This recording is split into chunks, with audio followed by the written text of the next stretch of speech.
All right, we're gonna do a little cutout. I already cut the left side out. I'm gonna cut back here now. The camera should be able to see that. And I started by just drilling some holes in this corner here, but I'm gonna have to possibly drill a few more. This is gonna be noisy and annoying. Hopefully, my program has a way to edit the noise out. So here we go. Let me see if I can cut into this corner. This way I can make that turn and cut straight across here and then work my way up. So let's see what happens here, guys.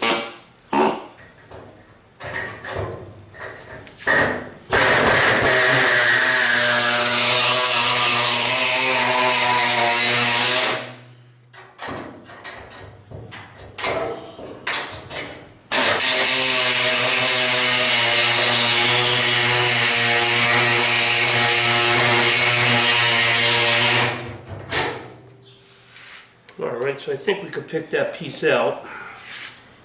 I should have probably just drilled. I probably should have just drilled another hole, but sometimes I do lazy things. I think we'll be okay though. Just got to be careful. I couldn't find my gloves. I have 3 sets in here. I can't find one. Okay, so we got this little sliver out.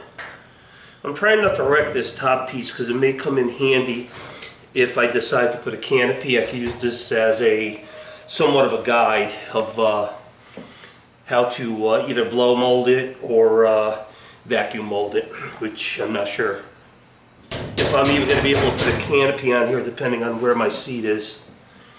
So let's try to get this out of here so I don't get caught.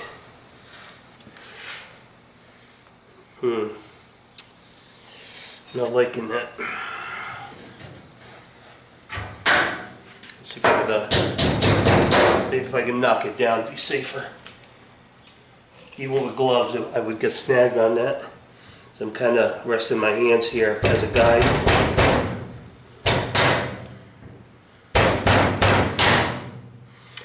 All right, let's see if we could do this without being a hack.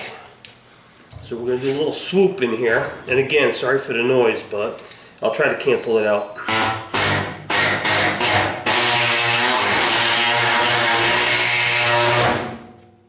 Alright. We're going to definitely need some light here. My headgear, I don't have my headgear, it'd be a lot easier.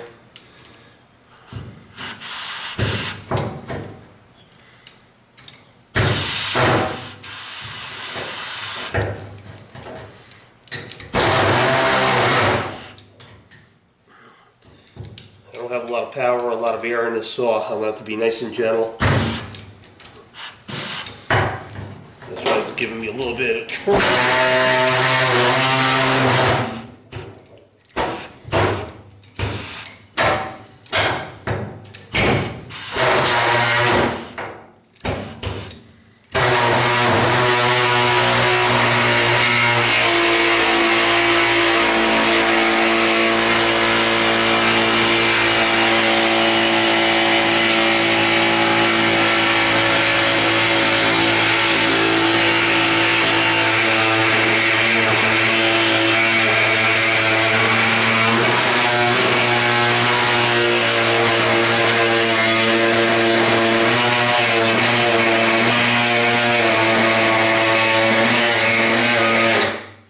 Anyway, you get the idea of what I'm doing. So I don't want to punish you guys with all this noise, but let's see if I can give you a little more time here, because I'm going a little off track here. I'm going to have to stand in front of the camera in a minute. So just an idea to show you what I had to do to get to this point. I'll see if I can just give you another look when I'm cutting up the side here, because this back here I don't really have anywhere to stand but where that camera is. Alright guys, so we got through that cut. You know, it would have been smarter if I actually had turned the compressor on. That's why I was having a little trouble with the saw. I'm so used to my shop where they're always live and they never get shut off that I come in here and I forget that I shut this one off.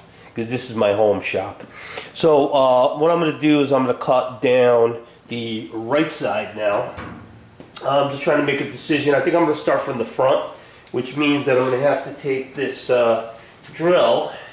I got a 3/16 bit in here, and kind of got to go around the world here to get to this side. I still have a few things I got to move. So I'm not sure if you can actually see me on this, but I'm way up front here, and I'm going to go ahead and put a couple of drill marks here.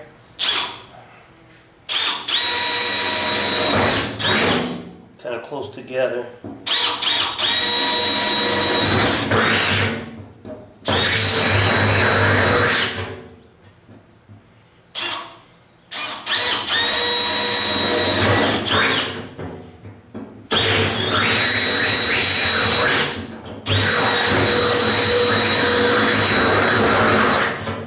Alright, so what I did was I opened up a little pocket in there, and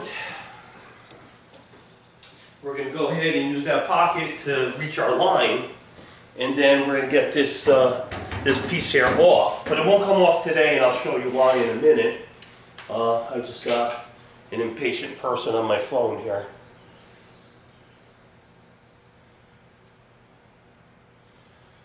Okay, it was nothing important. Regular scan calls.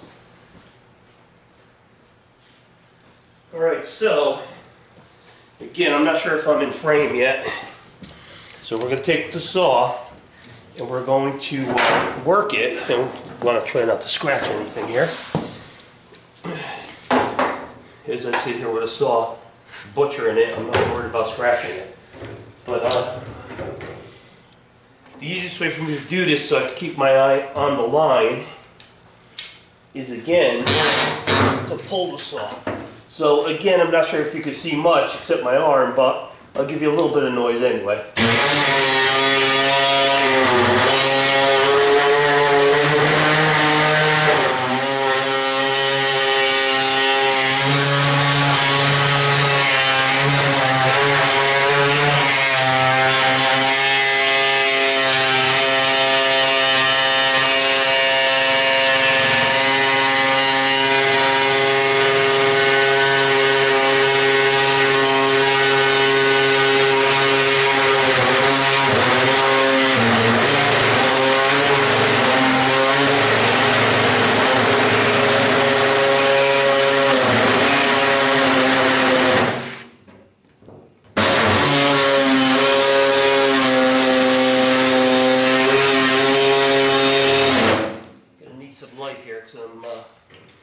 I'm not able to see very well. Hopefully that'll be enough right there. That'll block it.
Video, but as you can see, this is basically free now. I'm going to reposition that camera a little bit. So I'm kind of on camera without the monitor, so half the time I don't even know if I'm in it. But let me give you why I didn't cut up here. I'm going to put a a little arch in here joining my stop spot here, so this way it's kind of curved up front. So in order for me to do that, because it does have to be fairly precise, I kind of chose this method, but I wasn't thinking and I ordered the wrong piece. This is a 12-inch template. I need a 24-inch template, so this way I can take this, put it on this mark. First I'm going to transfer it over to cardboard or poster board. So I'll use this, and then I'll go to the mark here. You know, it'll be paper, so I'll be able to fold it down in place. I'll make my marks on my template, and then I'll draw my curve, and then I'll take that template, which already has marks on it, line it up here and up here, make my curve, and this will be identical. Once I cut that out, that piece is completely out. And a few other things too. I've been going back and forth with the idea of brakes. So I'm having a hard time mounting the rotors to these wheels. These wheels do have Ford hubs on them, and it's a whole Ford setup in the front. But the rotor doesn't line up with the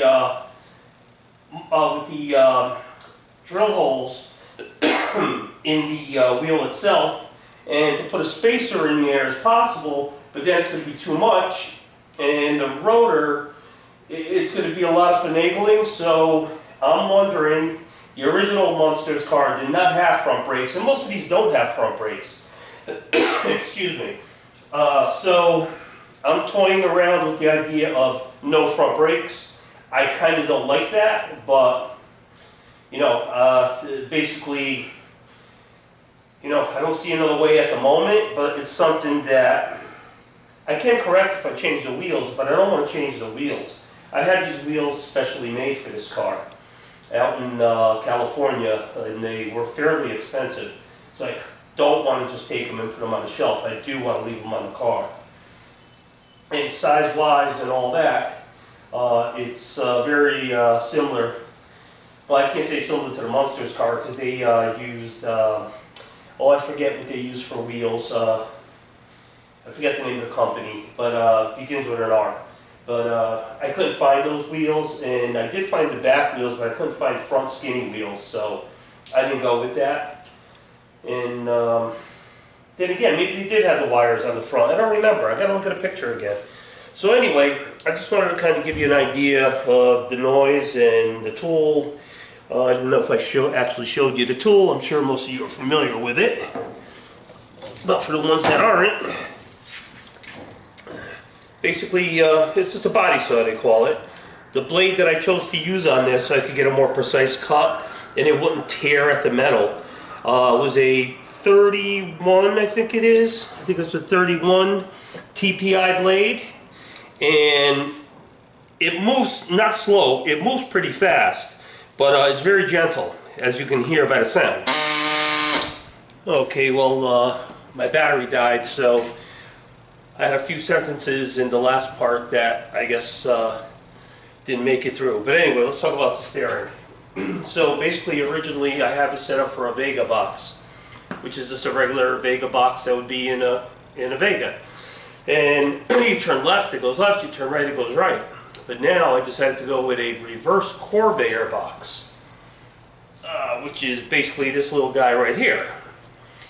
And the reason I use the word reverse is if we use the regular if we use the regular Corvair box, when you would make a left-hand turn, the way this is going to be set up, you'd actually be making a right-hand turn. And when you turn it right, it would be turning left. So you got to reverse the gear in there in order for it to function the way it should, because that's going to mount technically, let's see, am I on camera? Yes, I am. That's going to mount technically in here, and the wheel is going to be almost directly connected to it, maybe just a short jack shaft connecting to the box to the wheel. And the pitman arm is going to be out here and steering straight down, which is just like the original car. And it's usually done in T-buckets. It's done in quite a few different vehicles. Dragsters actually do it that way, I believe, or similar to it, not exactly. So the only other issue that we're going to have with this is how do we create a pitman arm. So this is going to be sitting inside. The pitman arm connects to this. So I was just kind of thinking, how am I going to do this? So what I'm going to do is I'm going to get two pitman arms, the one I'm going to use, and the one that I got to cut up. So these here, I want to say this is a 30, I think it's a 32 tooth spline, but it's also a tapered spline, so it's not like you're going to make it in your mill unless you have the tapering device, and that's a whole other thing to get into. Can it be done? Yes. It would be time consuming waiting for the bit, and then you would have to sit there and you still got to do all the work to create the part that you need. So the easiest thing to do is to find a steel pitman arm, cut out the where the splines are, leave enough meat on there so this way you can weld it basically into a pipe, and then you just slide it right on to here, and you take the nut, drop it in, screw it in, and there's your extension. But the problem with that is how do you tighten the nut? So what you have to do is you want to find a pipe that not only will the nut drop into, but a socket. You attach this nut to the socket and you drop the whole socket in there, and you can tighten that up so it's serviceable. You can take a socket if you want to try to keep that pipe not too big and not too massive looking. You can take the socket and turn it on the lathe, because you just need enough torque to torque this down to spec, which is I think 65 foot-pounds if I remember correctly. It's not a real heavy. It's not a real heavy spec, and also the taper is what really holds it together. That's where all your strength is. So that's how we're going to solve that. And then that pipe will come out on the side of the car here, somewhere in the general area of here. My firewall is here, so it's going to be probably around here. It'll come out. We might have to do a little bit with the coffin handles. We might have to move this back or eliminate it. I'm not sure yet, but we'll cross that bridge when we get there. So once I create that piece and it goes through the car, I do have to put a support bearing on the inside, so that's a solid piece and it's not sloppy, and you know, and it wouldn't work. It's got to be straight, it's got to be level, and it's got to be solid. So this way it's part of the unit. Once we do that, then on the outside, this piece here where the pitman arm connects to is called the sector shaft. So I found on an old Corvair site, I bought a sector shaft. And I bought it for two reasons. Number one, I need to be able to chuck up to my lathe and hold a piece that I'm going to machine to weld into the pipe. So the sector shaft is perfect. I don't even think I got to sacrifice the sector shaft. I don't think there's a little gear on it. I don't think I have it in here. Oh yeah, actually I think I do. Give me a moment. Let me see if I can find it in my mess. Yeah, I do have it. So this is what's inside that box. This is a sector shaft. It's an original. I would hate to destroy it, but I'm pretty sure that I could come in through the back of my lathe and be able to use it. Hopefully I can. If not, then I gotta cut it and sacrifice it. Sorry, I had somebody walking into the garage. I didn't have my on-air sign on. Yeah, okay. But anyway, as I was saying, I don't want to sacrifice this if I don't have to. It is an original part. Somebody in the world is probably looking for it, and here I am, I'm going to destroy it, and I'm trying not to. But anyway, once I chuck it up with my lathe, I could turn the piece that I cut out, fit it in the pipe, drill it, pin it, weld it, and that's how I'm going to create my, my sector shaft extension. And then on the outside, I can always, depending on the size of the pipe, I could bush the pipe, and if I do cut this, I could actually use this piece on the outside, and I'll just put it into the pipe, into the bushing, weld it in, and I'll have my, I could just use a regular pitman arm, just like as I would on the box itself. So that's a better idea, and that'll require a little bit of work. Got to make sure everything is going to be correct, so you're going to have to mic everything and make sure everything when it spins is not all wobbly and nasty. So that's the idea for the steering. And then the arm is nothing more than really just a drag link arm with Hinge joints on the end of it. I will have to make a change here and put an additional arm up top. So this way I can connect that. And I do have to take the mount off that it's only tack welded. I have the Vega mount and the Vega box mounted. And I'm going to just pop that out, and this will become flat, and then I could just put a piece of flat metal there, probably diamond plate, probably aluminum, a little decorative. And then we need to address gas tank. I haven't really thought about the gas tank. Do I do it like an old gasser and put it on the front here? Or do I take advantage of the space back here and create a small sideways coffin looking box and drop the gas tank in there? It's only going to hold maybe 10 gallons. This car is it's not like it's going to go cruising all over the world. It's probably going to go around the block, get parked, and then the next project comes in. But we're almost at the point of where this coffin is going to come off as soon as I get the cockpit set up. I think I'm going to go ahead and pull that off, and then we have a few things to address. Or actually, maybe I'll do the exhaust first. The exhaust is another issue. So I have old style Corvette Ram exhaust manifolds on there. They're nice and tight. They're Cerakoted, but we will have to wrap them because they're really close here. And I'm worried about paint blistering. So we're going to have to do some type of decent insulation there. I'm probably going to try to wrap them, even though they're Cerakoted. I'll wrap them, plus I'll insulate, and hopefully that'll be enough to, at least go out, have a little fun with the car, not destroy it, and basically, not have to bring it in and work on it. So, if I bend down here, can you see me? Yeah, you can. So, the exhaust is approximately here. I'm going to build a box, and I'm going to put 4 outlets in the box, and then I'm going to bend up some tubes that basically are going to come out and up, and they're going to be like organ pipes. They'll be cut on not really, I'm just going to say a baloney cut, but it's really not a baloney cut. It's going to be a little bit sharper than that. So, and then we'll do like, I'm not sure the height yet. I got to figure all that out. But I may mock it up with PVC first, so this way I can get a visual before I start cutting, bending pipe.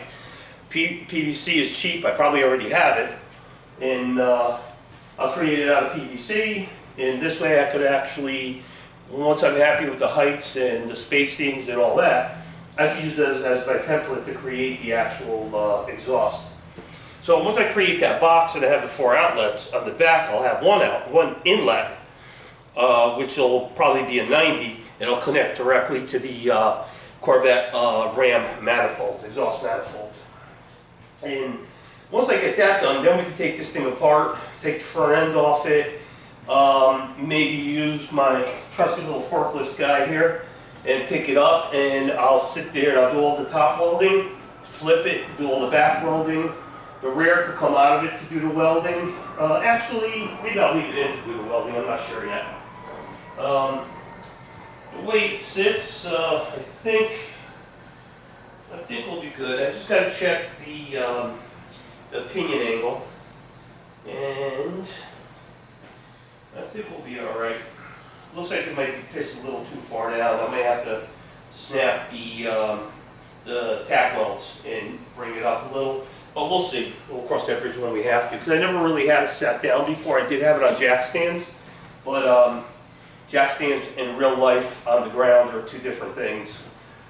Things do change, even though technically they shouldn't, they do. So I guess that's about it. So I've been piecing this video together, just trying to give you where we're going. I wanted you to see how I cut that, and hopefully we'll get some welding videos going.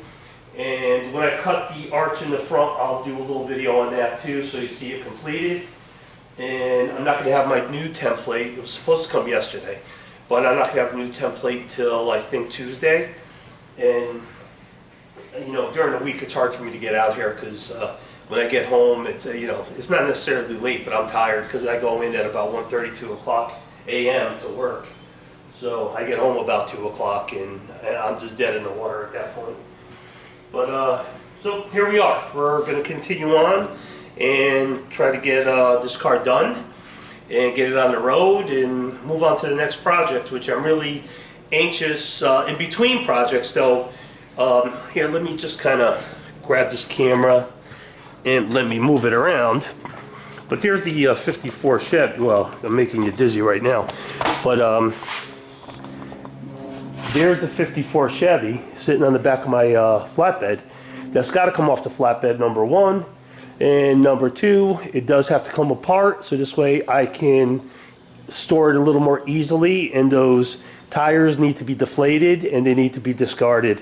Those are split rim wheels that I'm not necessarily afraid of them, because I've done many truck split rim repairs, but they're just too dangerous. There's no reason to keep them. You know, it's just modern technology will go to modern technology. Plus, we're not going to use that rear. The bed, I may save the bed. Not that it's going to go back on this truck. This is a dual rear wheel truck. It's a 3800, not a 3100 or a 3200, but a 38. It was supposedly, and I have the paperwork, if I clean up the gas tank and whatever, I could actually get the truck to run. It did run. Like 3 years prior to me purchasing it, it was a running truck. It got parked and just never used again. And it was actually going to shows, and it was actually still being used in a gentleman's construction company. I got a stack of paperwork, and supposedly it's the second 3800 that rolled off the GM line in 1954. So we're not number one, but at least we're number two. So that makes us first loser, I guess. Anyway, we'll see you with a little bit more maybe to this video, or a little bit less, I don't know. But we'll see you next week. Alright, so I kind of pieced this video together since last week, and I cut this out. And you can't see me in the camera right now because I'm kind of concentrating on here. This way you can see how I'm going to cut this. I made a template, which I'll show you a little later, and to get that radius. And it's the radius that I was looking for. It worked out well. I used a 24-inch round template and just needed to use just a part of it to get what I wanted. This is going to make a little noise, but I do need to... I think this light is done, but we're going to give it a try. It's going to make some noise. Best way for me to cut this is to pull it towards me. I already made my starter drill holes, which we're going to have to clean up a little bit with a small sander later on. You know, the edges.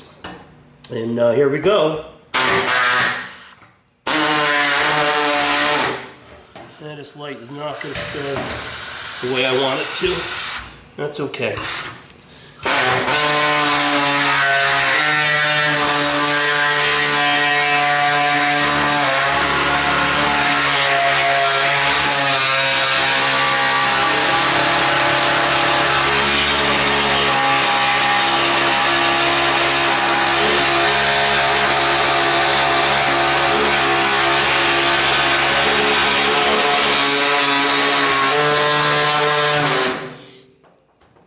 Okay, so we do need to get the other light and put this one back on charge. And we will continue in a moment due to technical difficulties.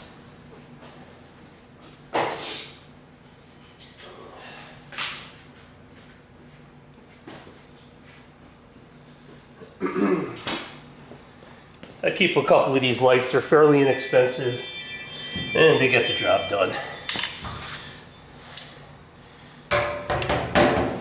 I just wish they had magnets in a couple more places, but they don't. Okay, let's get back.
And I don't keep really heavy pressure on this saw, so this way it'll cut a little on the gentle side.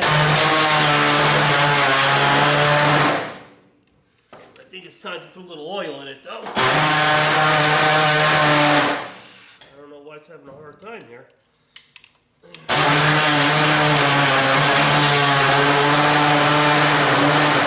Not liking this curve.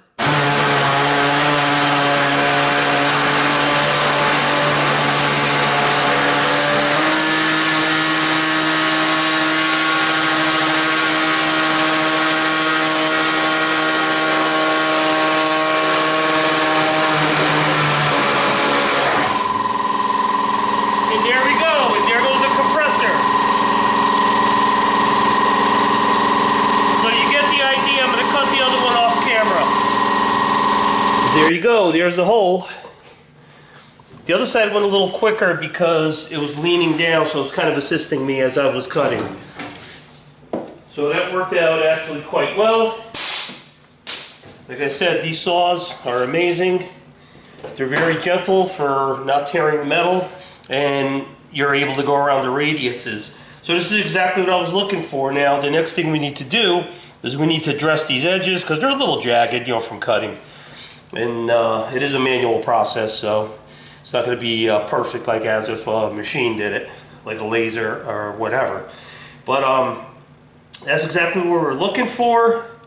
Now, the next few steps, we do have to open this up, and on the end of this, there is a piece that this front piece holds this piece down. So we have to eliminate that so we can now move towards getting this to open up vertically.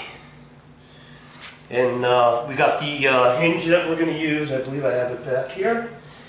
No, I think I put it away. But no, hang on. No, I did. I put it away. So here's the piece that we cut. Hopefully you can see that. And this can be some wall art. Clean it up, make a wall art, or we can use this as a buck if we decide to try to create. Well, we can't use that as a buck. We can use that as a template, I should say.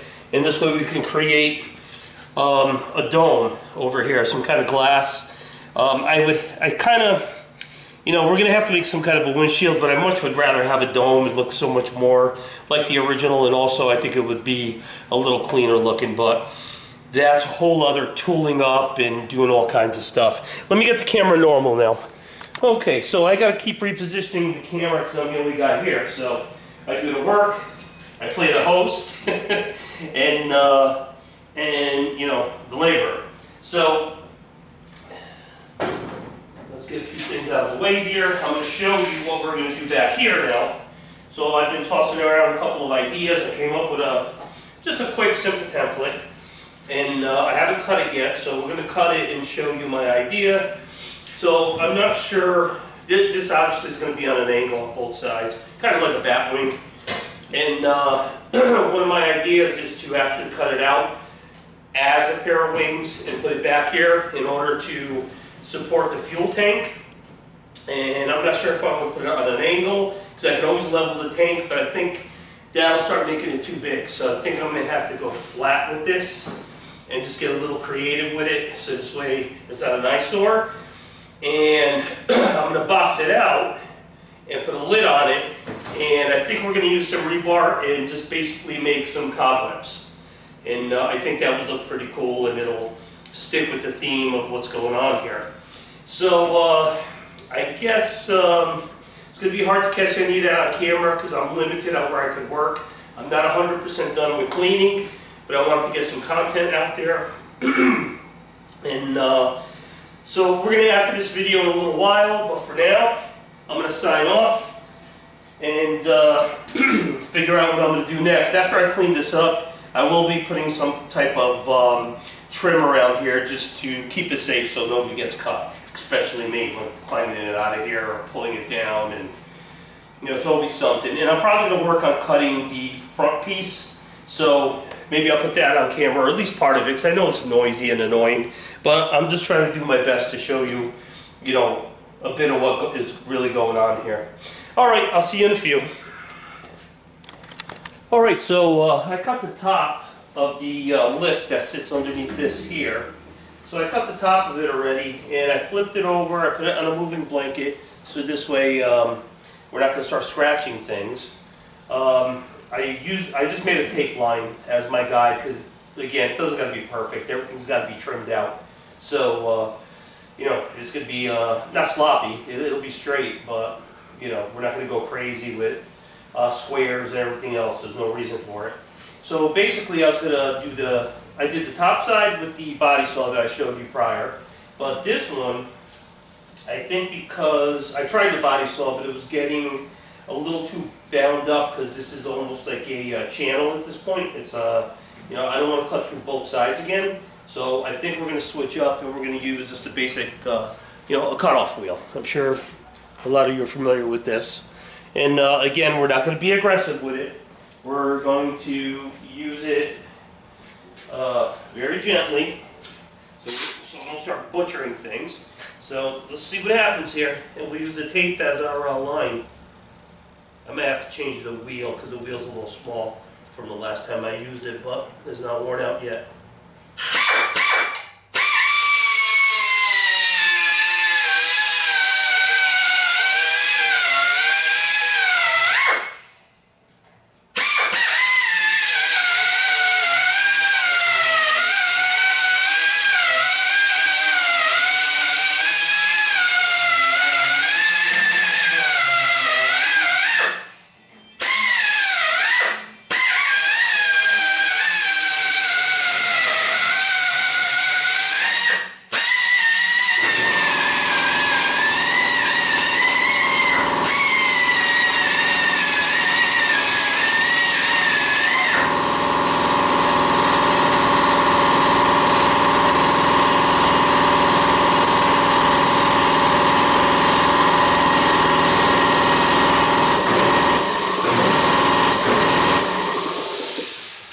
Alright, so you get the general idea of what I'm doing. As you can see, it wore out pretty quick. So, and I do buy a quality wheel, but you know, it spins at 10,000 RPMs plus, 10, 11,000, and they wear out pretty quick. This particular one that I'm using is a Mac tool, so I'm not sure who actually really makes it. But it's comfortable, it's not real noisy, and it works well. And I have a million of these from all the different name brands and even, you know, the cheap, inexpensive ones. So you got a general idea of what I need to do here. So I'm going to go ahead and finish up off camera because it's noisy. Just a quick ad before I finish cutting that. I buy these wheels in bulk. It's a salt product, and you know, I find them to be fairly priced. And like I said, we go through thousands of these in a year, especially in the truck shop. Here at home, I don't go through many, but I do keep, I would say probably 1,000 of these, just so I don't have to run around for them. And also, one big mistake that I did just now, I should have stressed, safety glasses. Safety gloves are good, but in this instance for me, it's hard for me to be able to stay straight without the glove, because they're long usually, getting caught up on things and kind of screwing up my line. But safety glasses, this is a must, and I should have been wearing them before also, and I didn't. And again, because I was too lazy to go to the back shop and get them. Even though I got boxes, I buy these in bulk too. I got tons of them, but they never seem to be where you need them. And for some bad reason, I just choose sometimes not to use them, and that's a bad habit to get into. So safety first, even though I didn't do that before, but they're on now. I'm going to finish cutting that and I'll be back. Okay, by cutting this piece off, we actually created a hole. I'm going to take the camera off and show you, because actually, you know what, I can spin it around. So let's spin this around. Just want to be careful. I don't want to cut myself. I haven't deburred anything yet. But as you can see, and let me just look in the monitor to make sure you guys can see it. Well, that's hard to see. My lighting in here isn't really too great today. Well, I'll just try to point it out to you. So, this piece was right there acting as a lip, so this could crush it, or not crush it, so it could just mate to it and tie it down. So I cut it on both sides, so now you can see my hand in here, and I don't want to move it around too much because everything's jagged. Not real jagged, but enough to get cut. So basically, now we've got a hole here, so I'm going to have to plate this to give this some strength again. And probably just put a little piece of, maybe a little piece of diamond plate there or something. I'm not sure yet. It's all kind of like, it's not necessarily just decorative, but it's going to be slightly structural too. So we can start working now on the back hinge to see how we can get this to go up and down. But before we do that, we're going to weigh this piece, so this way I can calculate in pounds or in newtons, preferably in newtons, how strong the pistons need to be in order to assist in opening it and holding it, but yet easy enough so I could just pull it back down and it stays. If they're too powerful, you'll pull it down and it'll pop back up and you'll be playing Jack in the Box all day. So little by little we're getting there, and I know I'm shutting the camera off a lot, but a lot of it is cutting, so I don't want to give you all that noise and, you know, just a boring, you know, straight line cut. It's nothing fancy. When I do the back, which I got to draw that up, I'm not a great drawer, but I need to draw up some bat wings. At least that's the theme I think I'm going for right now. And let me take these glasses off, they're fogging up. So I guess let me figure out the next step, and I'll either just film the result, or if it's something that's not going to be incredibly noisy and aggravating, I'll film it. So little by little we're getting there. I'm trying to just involve you a little bit more in what it takes to get these little things done. All these little things add up to big things, so we're getting there. Alright, so I took a little time and I measured. We had 28 inches. I found my center, which is 14, and I want to recess the hinge back about a half an inch. And to center the hinge, it's pretty simple. We got 9 holes, so we take our 5th hole and we just keep going. There it is. We can see the red line. I know it's hard to see on camera. And setting the hinge back and forth wasn't much of a deal either, because there's a little lip here that actually helps us put it where it belongs. We end up with 4 1/8 inches there, 4 1/8 inches there, so we're centered. And at this point, I'm ready to put this hinge in. I'm going to drill it. I will temporarily affix it, and I'm going to use 3/8. I'm sorry, not 3/8. I'm going to use 3/16 structural rivets. A structural rivet is exactly what it says. It's structural. So the rivet in the center, you know, they're normally, like a regular pop rivet is hollow. The structural rivet retains either an aluminum or a steel core, usually a steel core. And it gives it the strength to stand up to everyday opening and closing, or, you know, like on panel type trucks, like UPS style trucks, those types of trucks are all put together with structural rivets. Some of them are, that's usually after repairs. Normally there's buck rivets from the factory, but when you do a repair, normally you end up putting in a structural rivet. And it has to be structural, or it will just wobble its way out, and next thing you know, this whole top will be flying off when you're going down the road. So I'm going to go ahead and I'm going to start drilling center first, a 3/16 hole, and then I will well, I can't really do anything but actually install it, so I'm going to have to actually install it, but I'm going to just temporarily hold the center for now, so this way I can get all the holes drilled, I can take all the tape off, and then I could do a final installation.